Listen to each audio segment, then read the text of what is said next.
Bien, rebonjour à tous. Je vous propose que nous commencions cette deuxième session du forum, qui est bien entendu complémentaire, vous en doutez, de la première. Ne soyez pas surpris si, en apparence, il y a quelques redites. En fait, ce seront des sujets qui seront un peu abordés, on va dire, sur la même rubrique, mais de façon complètement différente. Ça marche comment ?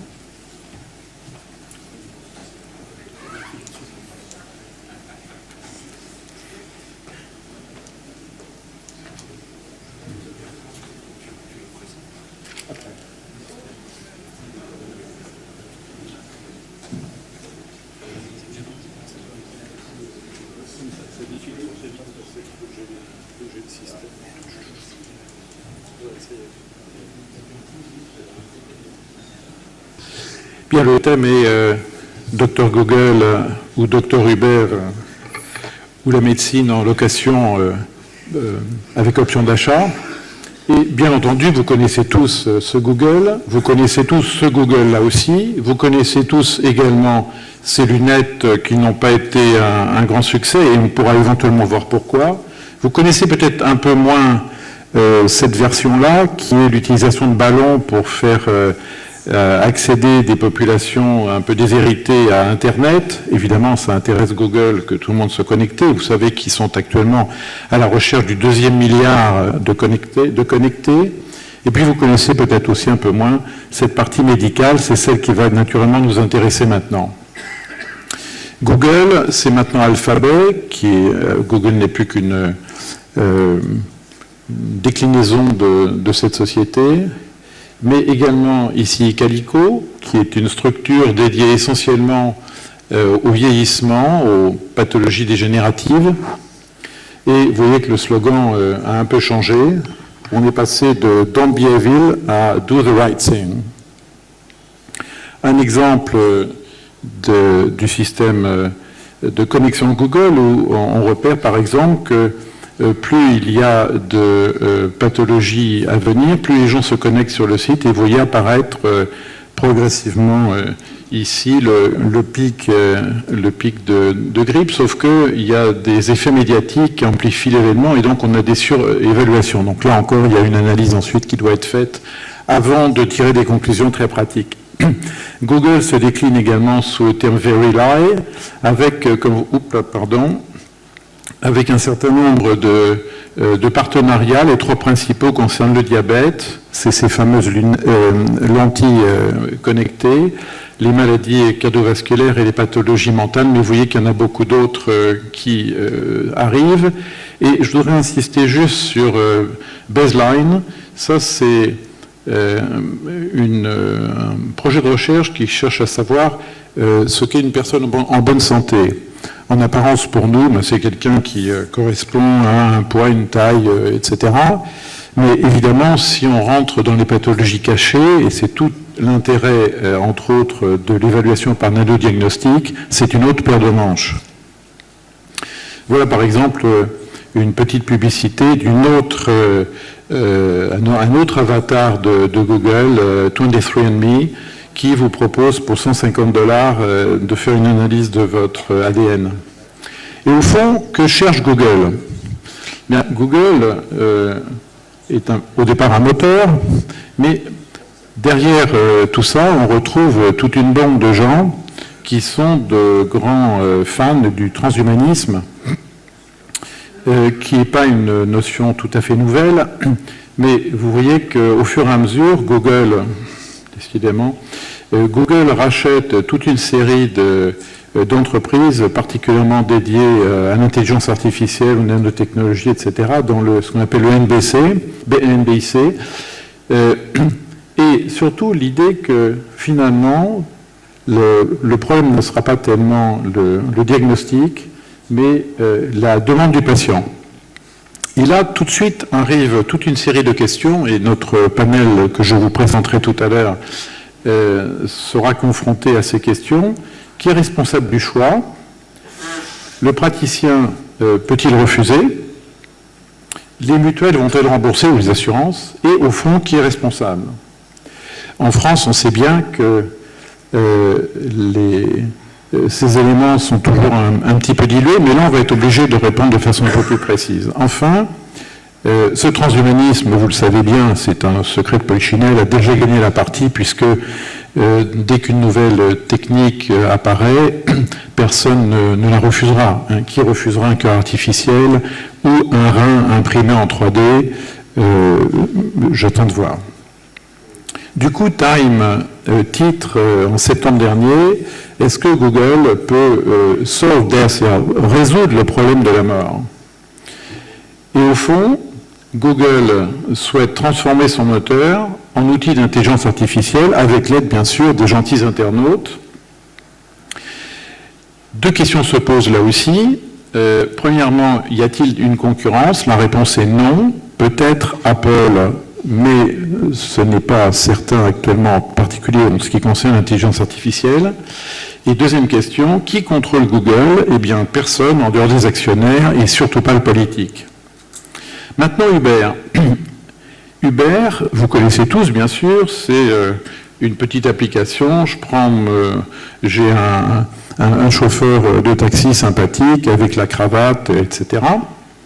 Mais en fait, le point qui nous intéresse le plus, c'est ce qu'on appelle l'ubérisation de la société. Elle est massive, elle concerne bien sûr les taxis, mais vous allez voir, la liste est impressionnante. Au fond, Uber risque non seulement de supprimer des voitures, mais de se faire ubériser le jour où, bien sûr, il n'y a plus de chauffeurs dans le taxi. Quelle est la réponse pour le moment des sociétés, des États, et en particulier de l'Europe? Eh bien, c'est de proposer une amende de 1,2 million de dollars, enfin d'euros, dollars, peu importe, ce qui est évidemment un frein majeur au développement d'Uber. Cette ubérisation de la société, vous voyez ici une petite liste, mais loin d'être exhaustive, montre qu'en gros, quasiment tout le monde peut se faire ubériser. Et je vous cite pour finir cette présentation 2-3 situations. Par exemple, ici, une application qui vous sort un testament et éventuellement d'autres choses, contrat de mariage, Pax, legs, etc. La mise en place de consultations online, vous savez que ça a défrayé la chronique en France, mais évidemment on n'avait pas attendu cette histoire pour que ça démarre. Le fait également qu'un certain nombre d'assurances essaye de proposer également des services de consultation online et avec toujours cette même idée qui est très française, c'est que le fait d'avoir l'information donne le pouvoir et donc plus vous avez cette information, plus vous êtes en situation de pouvoir, et donc le but, bien sûr, c'est de ne pas la diffuser. Ça sera certainement aussi un des points importants de la discussion tout à l'heure. Mais Uber est peut-être aussi intéressant. Vous voyez par exemple ici une carte un peu surprenante. Ici, donc Paris, la région parisienne, et vous voyez la duplication entre la proportion de conducteurs VTC et le taux de chômage. Donc ça, c'est les conducteurs et ça, c'est le chômage. Alors Uber, vous savez, est un peu en délicatesse en France et donc essaie de se refaire une santé grâce à des publicités que vous avez sûrement vues un peu partout. On pourrait donc penser que finalement, il n'y a qu'une seule structure, c'est le docteur Google Uber. Et donc, qui est l'œuf et qui est la poule? Eh bien, Google fournit les datas, Uber régule l'interface avec le client. Mais Uber n'est pas une succursale de Google. On peut même dire qu'il y a une compétition qui s'exerce, par exemple dans les transports, puisque il ne s'agit pas uniquement de mettre en contact les gens, il faut aussi arriver à ces fameuses voitures autonomes, mais également avoir les cartes, et Google a les cartes, et donc Uber essaye de travailler aussi à la fabrication de voitures sans chauffeur, etc. Ce qui m'intéresse dans tout ça, c'est le fait de se poser la question du risque. Pardon, on va y arriver. Voilà. C'est le risque de tenter de vouloir s'en sortir seul. Hein. On a un peu l'impression que là, on accélère l'atomisation de la société, où on avait déjà les auto-entrepreneurs, et maintenant on a les personnes qui s'installent seules et qui se retrouvent face à Google ou Uber. La phrase suivante me paraît extrêmement importante, et c'est probablement une des raisons pour lesquelles on fait venir des personnes qui sont éventuellement assez éloignées de notre milieu et surtout de notre mode de pensée. En effet, l'ubérisation d'une profession, d'une activité, etc., vient essentiellement de gens qui ne sont pas du milieu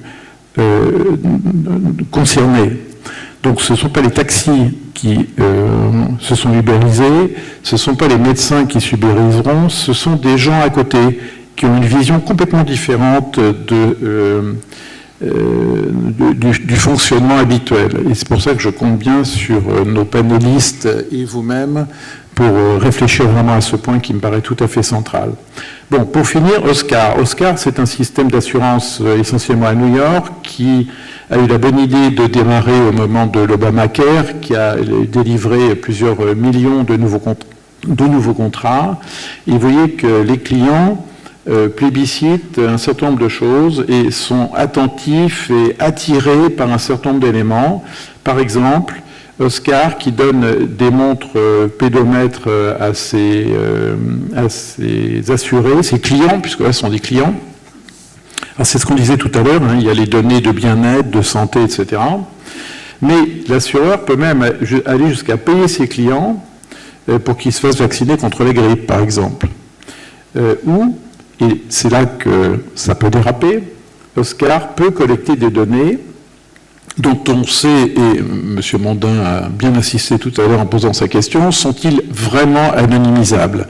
La plupart des gens dans ce milieu, je ne fais que répéter, considèrent que l'anonymisation est au mieux un doux rêve. Alors quelques questions pour lancer à la fois la présentation des panélistes et votre réflexion.